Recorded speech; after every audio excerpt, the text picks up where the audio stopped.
Good morning students, कैसे हैं आप सब। हमारा 11th क्लास का फर्स्ट चैप्टर जो है वो कंप्लीट हो चुका है, ठीक है, तो जिसका नाम था लिविंग वर्ल्ड।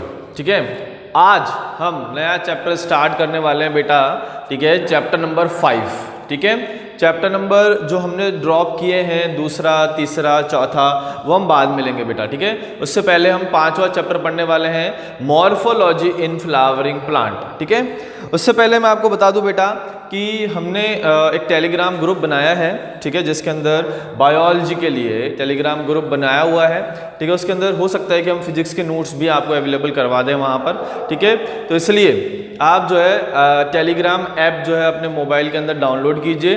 ठीक है, और टेलीग्राम डाउनलोड करने के बाद आप एक चैनल को सब्सक्राइब कर लीजिए बेटा, एक चैनल को जोड़ लीजिए।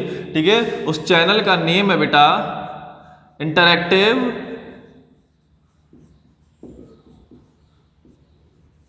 Biology, interactive biology. ठीक है, स्पेस नहीं देना है आपको, आई यहाँ पर कैपिटल है और यहाँ पे बी कैपिटल है। ठीक है, इंटरैक्टिव बायोलॉजी, ठीक है, स्पेस नहीं है बीच में, इसको आप सर्च मारेंगे। ठीक है, और आपको जो है मेरा जो चैनल है वो वहाँ पे दिख जाएगा, आप उसको ज्वाइन कर लीजिए बेटा। वहाँ पर नीट का सिलेबस भी हमने अपलोड कर दिया है। ठीक है, तो आप वहाँ से अपना नीट का सिलेबस भी डाउनलोड कर सकते हैं, और भी बहुत सारी इंटरेस्टिंग चीज़ें वहाँ पर हम ऐड करते जाएंगे। ठीक है, और आपको नोट्स भी प्रोवाइड हो जाएंगे। ठीक है, PDF भी प्रोवाइड हो जाएगी। ओके, लेकिन हम यहाँ जो पढ़ा रहे हैं, ठीक है, वो आपको कॉपी के अंदर ज़रूर उतारना है। ठीक है ना, क्योंकि वो नोट्स थ्योरेटिकल नोट्स हैं और ये जो है हम आपको नीट के अकॉर्डिंग पढ़ा रहे हैं, ताकि आपका जो है कम से कम जो है नोट्स के अंदर आपका ज़्यादा से ज़्यादा याद हो जाए। ठीक है ना, तो इसलिए आपको ये चीज़ें भी उतारनी है, ऐसा नहीं है कि वहाँ पर सब कुछ मिल जाएगा। ठीक है ना, इसलिए आप उस चैनल को ज्वाइन कर लीजिए। ओके, आज ही आप जो है अपने टेलीग्राम पे ये जो है चैनल डाल लीजिए। ठीक है, और डालने के बाद जो है आप ज्वाइन कर लीजिए। ठीक है ना, उसके अंदर हमने अभी तक नीट का अपलोड सिलेबस जो है वो अपलोड कर दिया है, तो आप देख सकते हैं वहाँ पे। ठीक है, इंटरैक्टिव बायोलॉजी बेटा, please subscribe this and join the channel. It's that clear? Okay, अब हम बात करने वाले हैं चैप्टर नंबर 5 की, और चैप्टर नंबर 5 का नाम है बेटा morphology of flowering plant.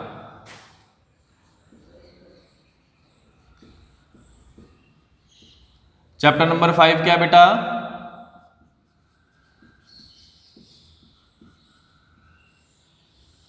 Morphology of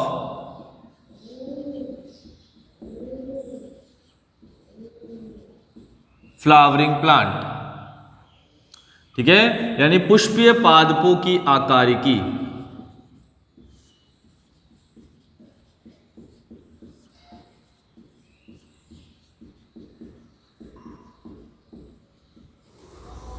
पुष्पीय पादपों की आकारिकी। ठीक है, अब पुष्पीय पादपों की आकारिकी के बारे में पढ़ते हैं। तो सबसे पहले अपन ये जानते हैं बेटा कि आकारिकी क्या होता है। ठीक है, सबसे पहले अपन क्या जानते हैं, ये आकारिकी क्या होता है। ठीक है, फिर अपन देखेंगे कि पुष्पीय पादप क्या होते हैं। ठीक है, पहले एक एक को अपन पढ़ते हैं। तो सबसे पहले अपन देखते हैं कि आकारिकी क्या है, ये मॉर्फोलॉजी क्या है। ठीक है, तो हम यहां लिखते हैं मॉर्फोलॉजी। ठीक है, जिसको अपन क्या बोलते हैं बेटा, आकारिकी। ठीक है, तो आकारिकी अगर अपन बात करें बेटा, तो पादप के जितने भी बाह्य लक्षण हैं, ठीक है, पादप के जितने भी बाह्य लक्षण हैं, यानी बाहर से देखने पर वो हमें कैसा दिखाई देता है, वो उसके क्या हो जाते हैं, बाह्य लक्षण हो जाते हैं। ठीक है, उनका अध्ययन करना ही बेटा क्या कहलाता है, आकारिकी कहलाता है, मॉर्फोलॉजी कहलाता है। ठीक है, तो हम इसकी डेफिनेशन लिख सकते हैं बेटा कि पादपों के सभी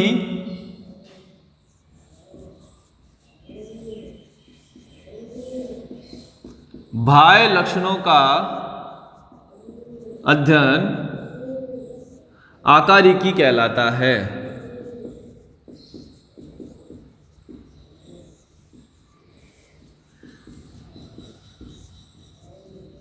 ठीक है, कि पादप के जितने भी बाह्य लक्षण है, ठीक है, उसका स्टेम कैसा दिख रहा है, उसकी रूट कैसी दिख रही है, उसकी पत्तियां कैसी दिख रही है, लीव्स कैसी दिख रही है, ठीक है, तो उसको ही, उसका अध्ययन ही अपन को क्या करना, क्या कहलाएगा, आकारिकी कहलाएगा, मॉर्फोलॉजी कहलाएगा। क्लियर बेटा, यहां तक समझ में आ गया? ठीक है, फिर अपन बात करते हैं बेटा ये पुष्पीय पादप क्या होते हैं। ठीक है, फिर अपन बात करते हैं कि पुष्पीय पादप क्या होते हैं। पुष्पीय पादप वे पादप जिनके अंदर क्या होता है बेटा, पुष्प उपस्थित होते हैं। ठीक है, वो पादप क्या कहलाएंगे, पुष्पीय पादप कहलाएंगे। ठीक है, कि वे पादप जिनमें पुष्प उपस्थित होते हैं। ठीक है, पादप जिनमें पुष्प उपस्थित हो। ठीक है, वे पादप जिनमें पुष्प उपस्थित होते हैं वो क्या कहलाते हैं बेटा, पुष्पीय पादप कहलाते हैं। ठीक है, और इसका एग्जाम्पल अपन लिख सकते हैं बेटा एंजियोस्पर्म। क्या लिख सकते हैं, एंजियोस्पर्म। और एंजियोस्पर्म को हिंदी में बोलते हैं बेटा आवर्त बीजी। क्या बोलेंगे, आवर्त बीजी। ठीक है ना, तो वे पादप जिनमें पुष्प उपस्थित होते हैं, ठीक है, वो क्या कहलाएंगे, एंजियोस्पर्म कहलाते हैं, और उसको अपन क्या बोलते हैं, आवर्त बीजी। समझ में आ गया यहां तक? ठीक है, ठीक है, तो जितने भी एंजियोस्पर्म हैं सबके अंदर आपको क्या देखने को मिलेंगे, पुष्प देखने को मिलेंगे। इट्स दैट क्लियर बच्चों? ठीक है, अब अपन पुष्पीय पादपों की आकारी में किस किस का अध्ययन करने वाले हैं वो भी अपन यहां पे देख लेते हैं। तो प्लांट मॉर्फोलॉजी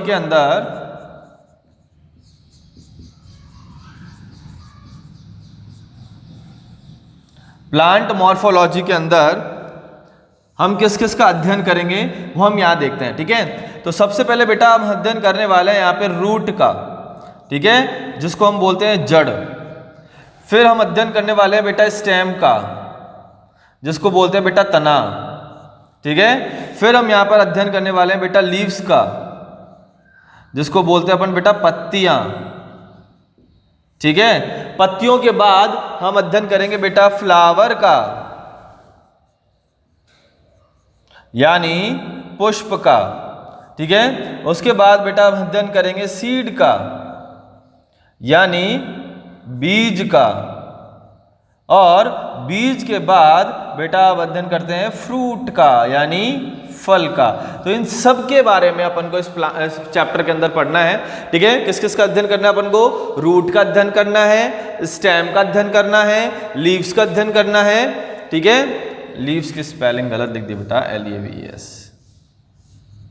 ओके, फ्लावर का अध्ययन करना है, सीड का अध्ययन करना है और फ्रूट का अध्ययन करना है। ठीक है, तो इस पूरे चैप्टर के अंदर हमको यही कंप्लीट करना है, एक एक चीज को कंप्लीट करना है बेटा। ठीक है, अब अपन एक एक चीज को कंप्लीट करने वाले हैं। ओके, तो सबसे पहले हम जो है भाई किसी भी पादप की जो शुरुआत होती है वो कहां से होती है बेटा, बीज से होती है। ठीक है, किसी भी पादप की जो शुरुआत है वो कहां से होगी, बीज से होगी। ठीक है, कहां से होगी, बीज से होगी, क्योंकि बीज अपन उगाएंगे, उगाने के बाद वो अंकुरित होगा, अंकुरित होने के बाद में क्या बनेगा बेटा, पादप बनेगा। ठीक है, तो अपन थोड़ा सा पार्ट किसका लेते हैं बेटा, बीज का लेते हैं। बीज को अपन डिटेल में भी पढ़ेंगे बाद में, लेकिन अभी अपन शुरुआत कर रहे हैं पादप की, तो हम बीज के बारे में थोड़ा सा पढ़ लेते हैं कि किस तरीके से, ठीक है, किस तरीके से जो है पादप निर्मित होता है। ठीक है, तो अब हम यहाँ पे पढ़ने वाले हैं अंकुरित बीज की संरचना। ठीक है, क्या करने वाले हैं बेटा, यहाँ पर अगला जो टॉपिक है ना हमारा वो है अंकुरित बीज की संरचना।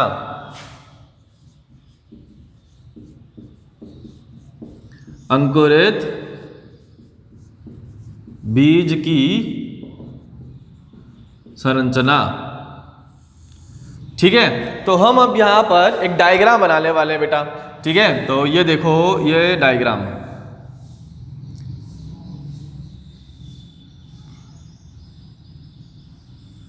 ये किसका डायग्राम है बेटा, दिख रहा है आपको, चने जैसा दिख रहा है, नहीं दिख रहा है?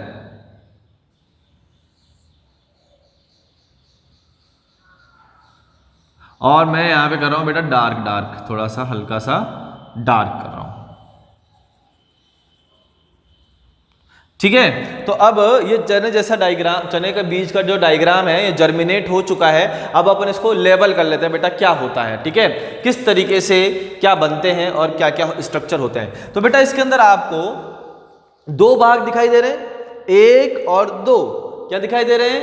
एक या दो, ठीक है। तो ये वाला भाग है फर्स्ट और ये वाला भाग कौन सा है? सेकेंड। और इनको बोलते हैं बेटा अपन बीज पत्र। क्या बोलते हैं बेटा? बीज पत्र। तो ये दोनों भाग क्या कहलाते हैं? बीज पत्र कहलाते हैं, ठीक है, जिसको अपन बोलते हैं कॉटिलिडन। जिसको अपन बेटा क्या बोलते हैं? कॉटिलिडन। तो ये दो बीज पत्र हैं जिसको अपन बोलते हैं कॉटिलिडन, ठीक है। और इस पूरे बीज में कितने कॉटिलिडन हैं? कितने बीज पत्र हैं? दो बीज पत्र हैं, इसलिए इसको अपन बोल देते हैं द्विबीजपत्री। ये कौन सा बीज है बेटा? द्विबीजपत्री, जिसको अपन बोल देते हैं डाइकॉट, ठीक है। तो जिसके अंदर दो बीज पत्र उपस्थित हों वो क्या कहलाएगा? डाइकॉट कहलाएगा, ठीक है। जिसमें दो बीज पत्र उपस्थित होते हैं वो क्या कहलाता है? डाइकॉट। और जिसमें एक बीज पत्र उपस्थित हो वो कहलाएगा एक बीजपत्री यानी मोनोकॉट। यहां तक समझ में आ गया? ठीक है। अब देखो बेटा दोनों बीज पत्र को ये जो आपको ये जो लाइन सेपरेट कर रही है, ये दिखाई दे रही है लाइन जो इन दोनों बीज पत्र को अलग अलग कर रही है, इस लाइन को अपन बेटा बोलते हैं भ्रूणीय अक्ष। इसको अपन क्या बोलते हैं? भ्रूणीय अक्ष यानी एम्ब्रियोनल एक्सिस। क्या बोलेंगे? एम्ब्रियोनल एक्सिस, ठीक है। ये कहलाता है बेटा भ्रूणीय अक्ष। समझ में आ गया? ठीक है। अब आपको ये डार्क दिखाई दे रहा है ऊपर की तरफ, ठीक है भाई। बीज को आप क्या करोगे? जमीन के अंदर उगाओगे तो ये वाला भाग जो जमीन के बाहर जा रहा है, ये वाला भाग जो जमीन के बाहर जा रहा है, ये और जो जमीन के अंदर है उसकी बात कर रहे हैं बेटा ना। तो जमीन के ऊपर जो जा रहा है, बाहर जा रहा है, ये वाला जो डार्क सर्किल वाला भाग है इसको बेटा बोलते हैं प्रांकुर। क्या बोलते हैं इसको? प्रांकुर यानी प्ल्यूम्यूल। इसको बोलते हैं प्रांकुर यानी प्ल्यूम्यूल, ठीक है। और ये तने का निर्माण करता है बेटा। ये किसका निर्माण करता है? तने का। ये तना बनाएगा बेटा, स्टेम बनाएगा, ठीक है। ये क्या बनाएगा? स्टेम बनाएगा। यहां तक समझ में आया कि अब अगर आपसे पूछे कि तने का निर्माण कौन करता है तो आप बताओगे तने का निर्माण बीज में उपस्थित प्रांकुर करता है। कौन करेगा बेटा? प्रांकुर। समझ में आ गया? ठीक है। अब जमीन के नीचे वाला जो भाग है, ये जो डार्क सर्किल वाला भाग दिखाई दे रहा है आपको, इसको बोलते हैं बेटा रेडिकल यानी मूलांकुर। क्या बोलते हैं इसको? मूलांकुर यानी रेडिकल, ठीक है। और ये नाम से पता चल रहा है आपको किसका निर्माण करेगा? मूल का निर्माण करेगा यानी जड़ों का निर्माण करेगा, ठीक है। तो अगर आपसे पूछा जाए कि जड़ों का निर्माण कौन करता है तो आप बताओगे जड़ों का निर्माण मूलांकुर करता है, रेडिकल करता है। कहां पे उपस्थित होता है? नीचे की तरफ। और प्रांकुर कहां उपस्थित होता है? ऊपर की तरफ। समझ में आ गया यहां तक? ठीक है। अब देखो बेटा ये वाला जो भाग आपको दिखाई दे रहा है, ये वाला जो भाग है, ठीक है, इस भाग को बोलते हैं बेटा एपिकोटाइल। इस भाग को अपन क्या बोलते हैं बेटा?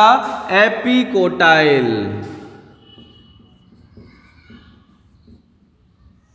क्या बोलते हैं इसको? एपिकोटाइल, ठीक है। एपिकोटाइल का मतलब एपी का मतलब ऊपर की तरफ, ठीक है। और कोटाइल यानी बीज पत्र वाला भाग, ठीक है। तो ऊपर की तरफ वाला भाग, ठीक है। तो इसको अपन क्या बोलेंगे? एपिकोटाइल, ठीक है। अब ये जो एपिकोटाइल है ये क्या होता है? भ्रूणीय अक्ष और प्रांकुर के बीच का जो भाग है, भ्रूणीय अक्ष और प्रांकुर के बीच का भाग क्या कहलाता है? एपिकोटाइल कहलाता है, ठीक है। तो अपन लिख सकते हैं भ्रूणीय अक्ष व प्रांकुर के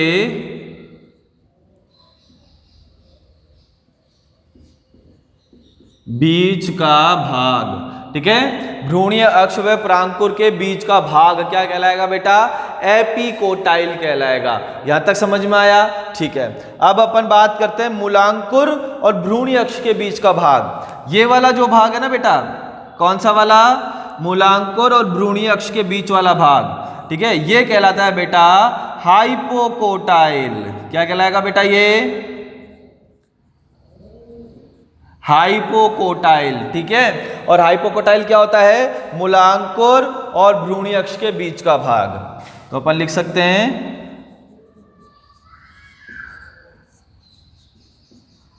भ्रूणीय अक्ष व मूलांकुर के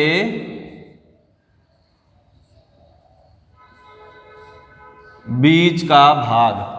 समझ में आ गया बेटा? यहां पर सीड की स्ट्रक्चर आपको समझ में आ चुकी है, ठीक है। यहां पर दो बीज पत्र आपको दिखाई दे रहे हैं, इसलिए इसको अपन बोल देते हैं बेटा डाइकोटिलेडन, ठीक है। दो बीज पत्र, इसलिए इसको क्या बोल दिया? डाइकॉट। तो ये बीज कैसा है? डाइकॉट है, ठीक है। ऊपर जो आपको दिखाई दे रहा है ये वाला भाग, इसको अपन बोलते हैं प्लूम्यूल यानी प्रांकुर, जो आगे चलकर किसका निर्माण करता है? तने का निर्माण करता है, ठीक है। नीचे वाला जो आपको भाग दिखाई दे रहा है इसको बोलते हैं अपन मूलांकुर, और ये किसका निर्माण करेगा बेटा? मूल का निर्माण करेगा। क्लियर? अब ये जो दो कोटिलेडन है, दो बीज पत्र को जो जोड़ने वाला भाग है, उसको अपन बोलते हैं भ्रूणीय अक्ष यानी एम्ब्रोनल एक्सिस, ठीक है। तो भ्रूणीय अक्ष और प्रांकुर के बीच का भाग क्या कहलाता है? एपिकोटाइल। और मूलांकुर और भ्रूणीय अक्ष के बीच का भाग क्या कहलाता है बेटा? हाइपोकोटाइल। इट्स दैट क्लियर बच्चों? ठीक है, उतारो इसको फटाफट से, फिर आगे पढ़ते हैं अपन लोग।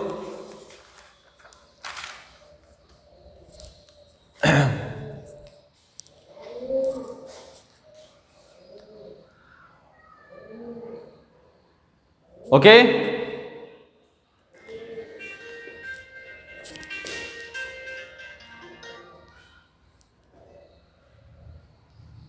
ठीक है, ओके। अब अपन स्टार्ट करने वाले हैं बेटा रूट। अपन क्या स्टार्ट करने वाले हैं? रूट, ठीक है। उसके बारे में पढ़ेंगे अपन, है ना।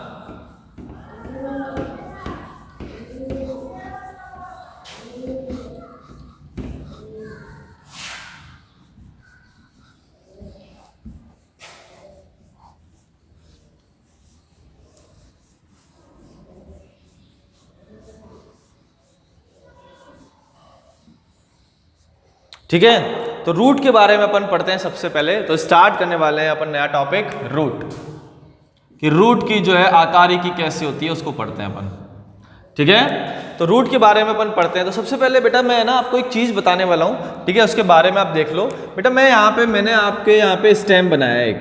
क्या बनाया बेटा? ये स्टेम है, ये तना है।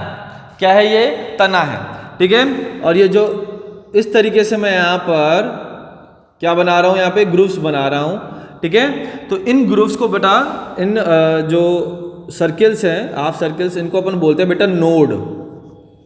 नोड को बोलते हैं अपन पर्व संधि। क्या बोलते हैं?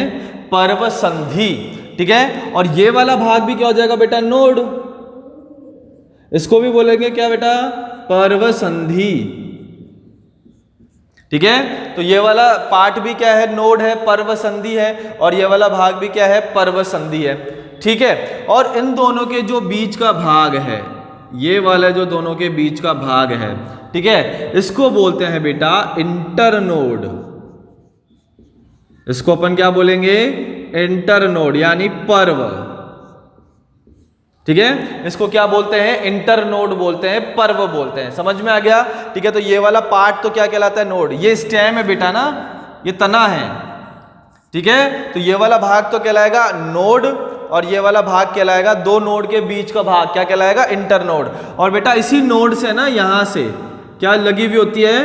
पत्तियां लगी हुई होती है। इसी नोड से क्या लगी हुई होती है? पत्तियां, इस तरीके से, ठीक है। क्या लगी हुई है? पत्तियां। तो पर्व संधि, पर्व यानी पत्ती, तो जहां पत्ती जुड़ती है उस संधि को अपन क्या बोलते हैं? पर्व संधि कहते हैं, नोड कहते हैं, ठीक है। समझ में आ गया? कोई दिक्कत? ठीक है। तो अब हम यहाँ पे बात करते हैं रूट्स की। तो रूट्स में बेटा पर्व और पर्व संधि दोनों क्या होते हैं बेटा? अनुपस्थित होते हैं। रूट के अंदर क्या होंगे? पर्व व पर्व संधि दोनों ही क्या होंगे बेटा? अनुपस्थित होंगे। तो अपन यहां लिख सकते हैं रूट में पर्व व पर्वसंधि अनुपस्थित। ठीक है, यहाँ पर नोड और इंटरनोड दोनों ही अनुपस्थित होते हैं, क्योंकि रूट्स के अंदर पत्तियां तो नहीं लगती ना बेटा। ठीक है, अब देखो यहाँ पर अपन बात करें इसी नोड की, इसी पर्वसंधि के, तो इस पर्वसंधि के अंदर बेटा ये आपको दिखाई दे रही है, ये है पुष्पीय कलिका। इसको अपन क्या बोलेंगे बेटा? पुष्पीय कलिका। ठीक है, तो क्या जड़ों के अंदर पुष्पीय कलिका लगेगी? नहीं लगेगी। जड़ों में पुष्प लगते हैं? नहीं लगते हैं। तो यहां पर लिख सकते हैं अपन कि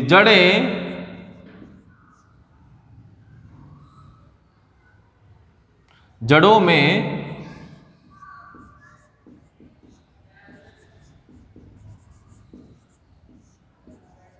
पुष्पीय कलिका नहीं लगती है।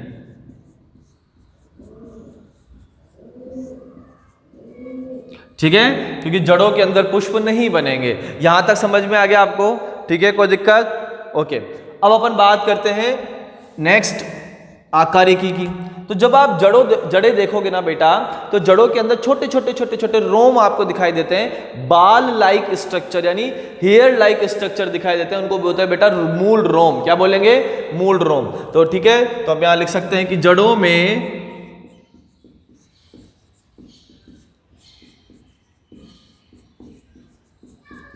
एक कोशिकीय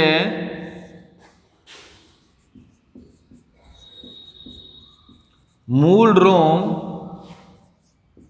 उपस्थित होते हैं। जड़ों में एक कोशिकीय मूल रोम उपस्थित होते हैं। समझ में आ गया यहां तक? ठीक है, अब आप मुझे बताओ, ग्रोथ की बात करें अपन, रूट के ग्रोथ की बात करते हैं, वृद्धि की बात करते हैं। ठीक है, तो जड़ें जो होती है वो गुरुत्वाकर्षण की दिशा में जाएगी या उसकी उल्टी दिशा में ग्रोथ करेगी? ठीक है, बताओ भाई, ग्रेविटेशन की दिशा में जाएगी या उल्टी दिशा में ग्रो करेगी? किधर की तरफ जाएगी? गुरुत्वाकर्षण की दिशा में। ठीक है, इसलिए जड़ों की जो वृद्धि होती है वो कैसी होती है? पॉजिटिव जियोट्रॉपिक, यानी धनात्मक गुरुत्वानुवर्ती। ठीक है, तो ग्रोथ कैसी होगी बेटा जड़ों की? धनात्मक गुरुत्वानुवर्ती, जिसको अपन बोलते हैं बेटा पॉजिटिव जियोट्रॉपिक। क्या बोलते हैं? Positive geotropic. ठीक है, अब आप मुझे बताओ कि जड़ें जो है वो प्रकाश की तरफ मूव करती है या फिर प्रकाश के विपरीत दिशा में मूव करती है? कहां करती है जड़ें? अंदर की तरफ जाएगी या बाहर की तरफ निकलेगी?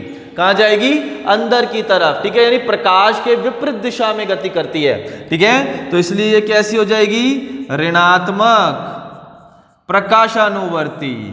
क्या बोलेंगे इसको? ऋणात्मक प्रकाशानुवर्ती। समझ में आ गया यहां तक? कोई दिक्कत? ठीक है, अब आप मुझे बताओ कि जो जड़ें होती है वो जहां जल होगा वहां वृद्धि करेगी या जल के विपरीत दिशा में वृद्धि करेगी?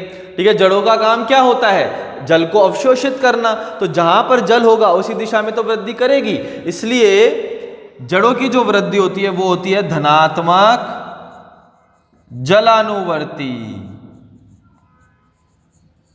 कैसी होती है बेटा? धनात्मक जलानुवर्ती। यहां तक समझ में आ गया है आपको को? ठीक है, कि जड़ों में पर्वसंधियां अनुपस्थित होती है, जड़ों पर पुष्पीय कलिकाएं भी नहीं लगती है, जड़ों में एक कोशिकीय मूल रोम पाए जाते हैं, और जड़ों की जो वृद्धि होती है वो होती है धनात्मक गुरुत्वानुवर्ती, ऋणात्मक प्रकाशानुवर्ती और धनात्मक जलानुवर्ती।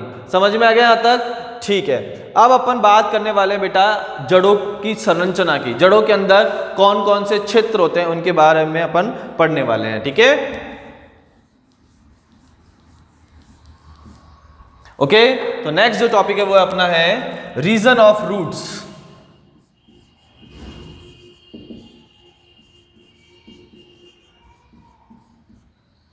यहां लिख देता हूं, इसको मिटा देते हैं।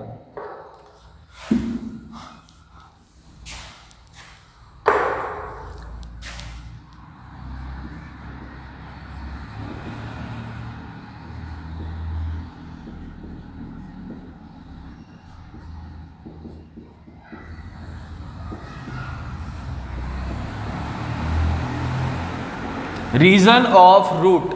यानी जड़ों के क्षेत्र। ठीक है, तो अब यहां पर एक डायग्राम बनाने वाले हैं।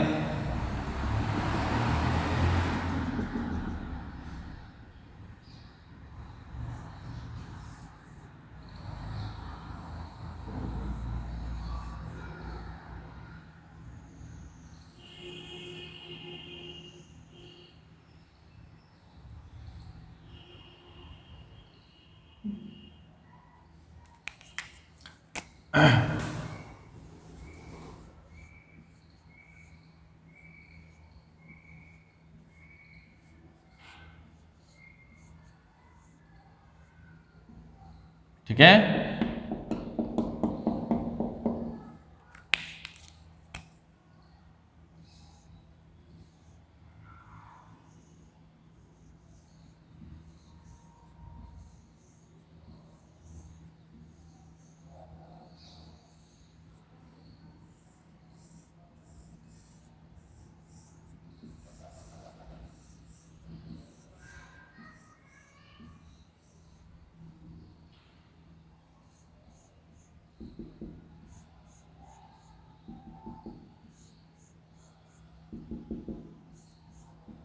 बना लो बेटा डायग्राम।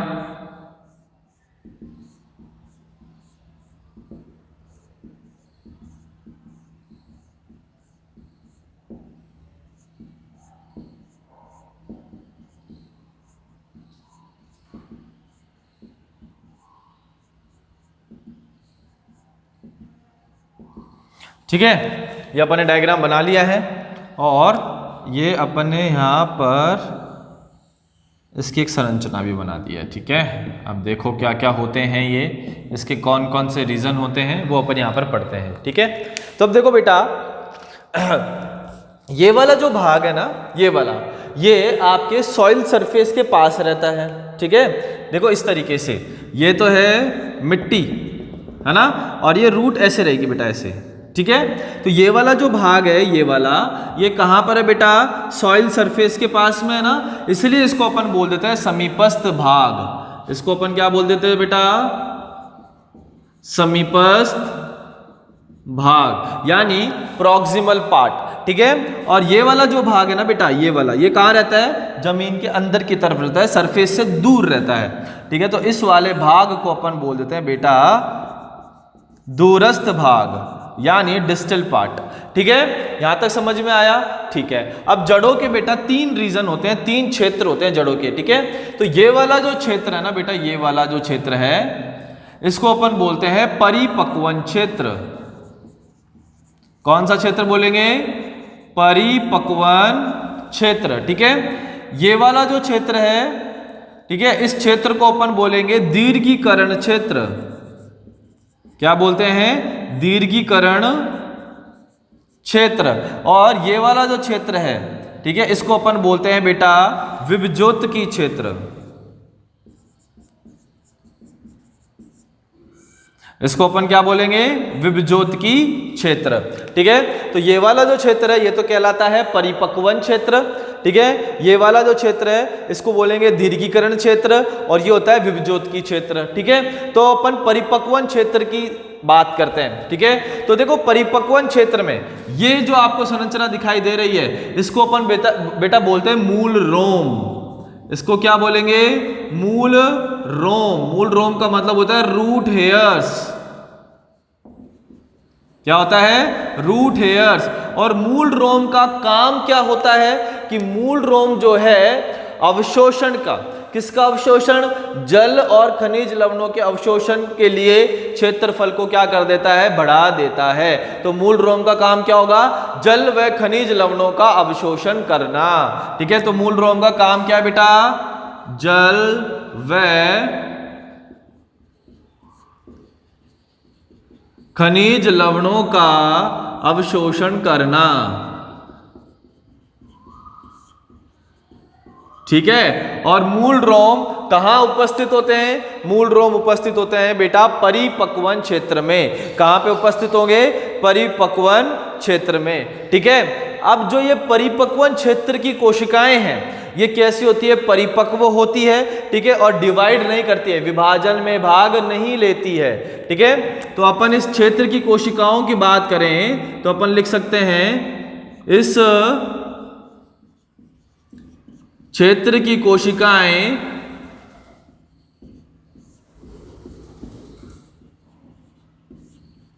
परिपक्व होती है, वह विभाजन नहीं करती है। क्या होती है बेटा, परिपक्व होगी लेकिन विभाजन नहीं करेगी। यहां तक समझ में आ गया। तो परिपक्वन क्षेत्र में क्या क्या उपस्थित होगा, परिपक्वन क्षेत्र में उपस्थित होंगे मूलड्रोम, ठीक है, जो क्या करेंगे, जल व खनिज लवणों का अवशोषण करेंगे। और परिपक्वन क्षेत्र के अंदर जो कोशिकाएं पाई जा रही है, ठीक है, वो कोशिकाएं क्या होगी, परिपक्व होगी और विभाजन नहीं करेगी। क्लियर यहां तक, ठीक है। अब अपन बात करते हैं दीर्घीकरण क्षेत्र की। तो दीर्घीकरण क्षेत्र की कोशिकाएं भी बेटा डिवाइड नहीं करती है। तो अपन यहां पे लिख सकते हैं इस क्षेत्र की कोशिकाएं भी विभाजन नहीं करती है। इस क्षेत्र की कोशिकाएं भी विभाजन नहीं करती है। और इनके अंदर क्या उपस्थित होता है बेटा, दीर्घीकरण क्षेत्र है ना, तो साइज बड़ा हो रहा है, दीर्घीकरण हो रहा है, सेल क्या हो रही है, एलोंगेट हो रही है, दीर्घ हो रही है, बड़ी हो रही है। क्यों, क्योंकि इनके अंदर जो रिक्तिकाएं हैं उनका आकार भी क्या हो जाता है बेटा, बड़ा हो जाता है। तो यहां पर साइज ऑफ वैक्यूल बढ़ जाता है, यानी रिक्तिकाओं का आकार क्या हो जाता है बेटा, बढ़ जाता है, ठीक है। तो इस क्षेत्र में क्या पाए जाते हैं, इस क्षेत्र की कोशिकाओं में रिक्तिकाएं पाई जाती है, वैक्यूलेटेड होती है बेटा ये कोशिकाएं, रिक्तिकाएं उपस्थित होती है, ठीक है, यानी वैक्यूल इनके अंदर प्रेजेंट होगी, ठीक है। अब बात करते हैं अपन विभजोत की क्षेत्र की, यानी इस क्षेत्र की कोशिकाएं, ठीक है। तो विभजोत की क्षेत्र की कोशिकाएं बेटा विभाजन करती है, इनमें विभाजन की कैपेसिटी होती है, कोशिका विभाजन की क्षमता होती है। तो अपन लिख सकते हैं कि इस क्षेत्र की कोशिकाओं में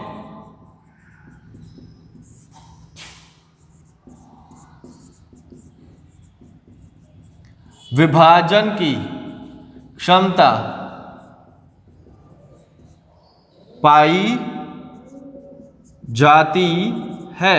इस क्षेत्र की कोशिकाओं में क्या पाई जाती है बेटा, विभाजन की क्षमता पाई जाती है। और जिनमें विभाजन की क्षमता है वो उपापचयी दृष्टि से सक्रिय होगी या नहीं होगी, मेटाबॉलिकली एक्टिव होगी या नहीं होगी, ऑब्वियसली होगी, ठीक है। तो इस क्षेत्र की कोशिकाएं मेटाबॉलिकली एक्टिव होती है, मेटाबॉलिकली एक्टिव होती है। मेटाबॉलिक एक्टिव का मतलब हो गया उपापचयी दृष्टि से सक्रिय, उपापचयी दृष्टि से सक्रिय होती है बेटा ये कोशिकाएं, ठीक है। तो ये कोशिकाएं क्या होती है, उपापचयी दृष्टि से सक्रिय होती है, यानी मेटाबॉलिकली एक्टिव होती है। यहां तक समझ में आ गया, ठीक है। अब आपको ये जो संरचना दिखाई दे रही है बेटा, ये वाली, ठीक है, इस संरचना को बोलते हैं रूट कैप। इस संरचना को अपन क्या बोलते हैं, रूट कैप बोलते हैं। क्या बोलेंगे, रूट कैप, ठीक है, जिसको अपन बोलते हैं मूल गोप। तो ये वाली जो संरचना है इसको अपन बोलते हैं मूल गोप, ठीक है, रूट कैप। और बेटा आप कैप क्यों लगाते हो, कैप क्यों लगाते हो सर में, धूप से बचने के लिए, धूप से बचने के लिए लगाते हो ना। तो वैसे ही मूल गोप का काम क्या होता है, रूट की सुरक्षा करना, जड़ों की सुरक्षा करना। क्योंकि रूट कहां पे प्रेजेंट होती है बेटा, मिट्टी के कणों में बीच में उपस्थित होती है। तो जब मिट्टी के कणों में घर्षण होता है तो जड़ें नष्ट हो सकती है, इसलिए जड़ों की सुरक्षा करने के लिए क्या पाया जाता है, मूल गोप पाया जाता है, ठीक है। तो ये क्या करता है, मूल गोप जड़ों की सुरक्षा करता है। मूल गोप क्या करेगा, जड़ों की सुरक्षा करता है, ठीक है। एक चीज आप मुझे बताओ कि आप सर में टोपी लगा रखे हो, टोपी उड़ जाए, टोपी उड़ गई तो क्या वो टोपी वापस नहीं ला सकते हो आप, ला सकते हो ना, तो अगर रूट कैप नष्ट हो जाए तो ये वापस से आ सकता है, यानी वापस से अपने आप को बना सकता है। इसलिए रूट कैप में रीजनरेशन की कैपेसिटी पाई जाती है, यानी पुनरुद्भवन की क्षमता होती है। तो इसमें क्या होती है बेटा,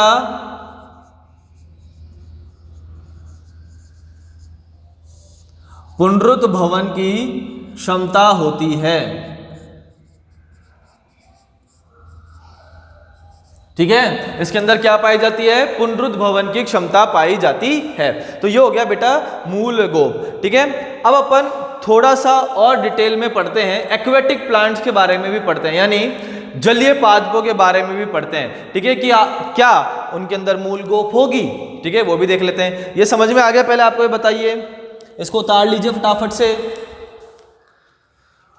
ठीक है, तो इसके तीन भाग हो गए, परिपक्वन क्षेत्र, दीर्घीकरण क्षेत्र, विभज्योत क्षेत्र।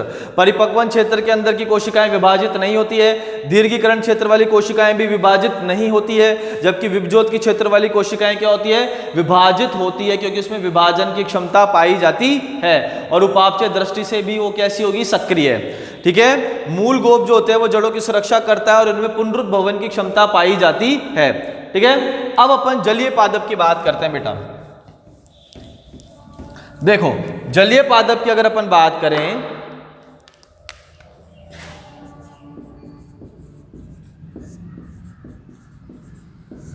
जलीय पादप, तो जलीय पादप इस तरीके से होते हैं। ये क्या हो गया, जल। ये क्या होता है बेटा, जल, और ये प्रेजेंट होते हैं यहाँ पर। ठीक है, तो जलीय पादपों में क्या होता है बेटा, रूट कैप जो होती है वो अनुपस्थित होती है। जलीय पादपों में मूल गोप अनुपस्थित।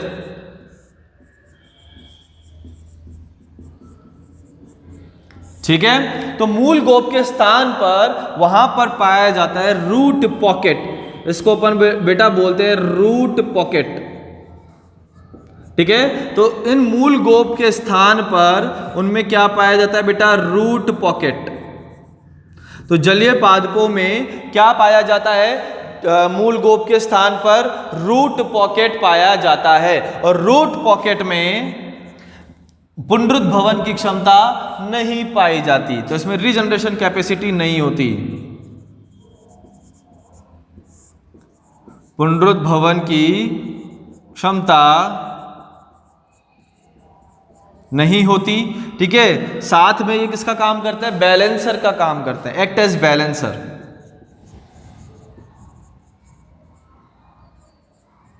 ठीक है, बैलेंसर का मतलब है बैलेंस बना के रखते हैं ये पादप का जल में। ठीक है, तो जलीय पादप के अंदर मूल गोप क्या होता है बेटा, अनुपस्थित होता है। ओके, और इसमें क्या पाई जाती है, मूल गोप के स्थान पर रूट पॉकेट पाई जाती है, जिनमें पुनरुद्भवन की क्षमता नहीं होगी और ये बैलेंसर का काम करेंगे। समझ में आ गया यहाँ तक, कोई दिक्कत? ठीक है, अब हम बात करने वाले हैं जड़ों के कार्य, फंक्शन ऑफ रूट। ठीक है, मिटा देता हूं इसको।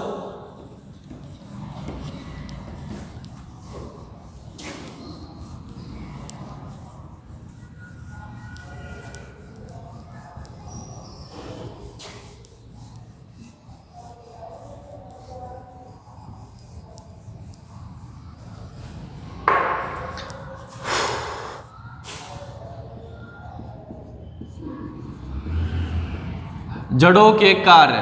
ठीक है, तो सबसे पहला कार्य और मुख्य कार्य क्या है कि जड़ें जो होती है वो जल का और खनिज लवणों का अवशोषण करती है। प्राइमरी काम यही है इसका। जड़ें, ऐसे लिख देता हूं डायरेक्ट ही, जल व खनिज लवणों का अवशोषण करना। ठीक है, क्या करता है बेटा, ये जल व खनिज लवणों का अवशोषण करती है। ठीक है, सहारा प्रदान करेगी। दूसरा कार्य क्या है,